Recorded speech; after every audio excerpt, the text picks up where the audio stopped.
Gott kvöld og verið velkomin í Forsetakappræður í beinni útsendingu á Stöð 2 frá Hörpunni. Vegna óánægju og athugasemda við dagskrárgerð Stöðvar 2 ákváðu þau Andrea Jó Ólafsdóttir, Ari Trausti Guðmundsson og Hannes Bjarnason að yfirgefa kappræðurnar.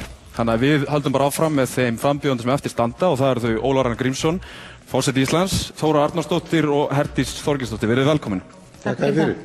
Og við ætlum bara að ríða á vaðið með því að byrja á þér, Herdís. Hvers vegna langar þig á Bessastaði? Ég ætla að fá bara aðeins að koma að því okkur ég gekk ekki út með hinum fyrst. Endilega. Ef ég má. Vegna þess að ég var í þeirra hópi, við fjögur, okkur hafði ekki verið boðið til þáttöku í þessum þætti upphaflega.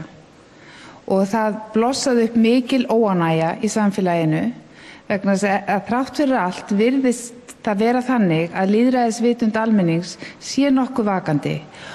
Og Stöð 2 gaf eftir og bauð öllum þáttakendum.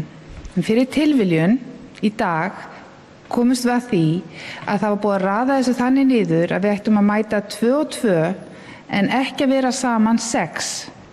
Og fyrst áttu Andrea og Ara vera, síðan ég og Hannes og síðan sitjandi forseti og Þóra Arnórsdóttir.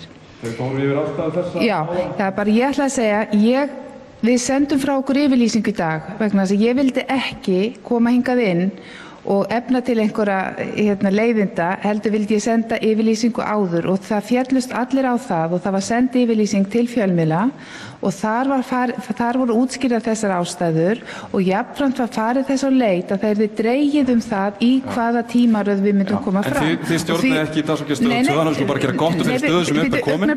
Augnablik, já.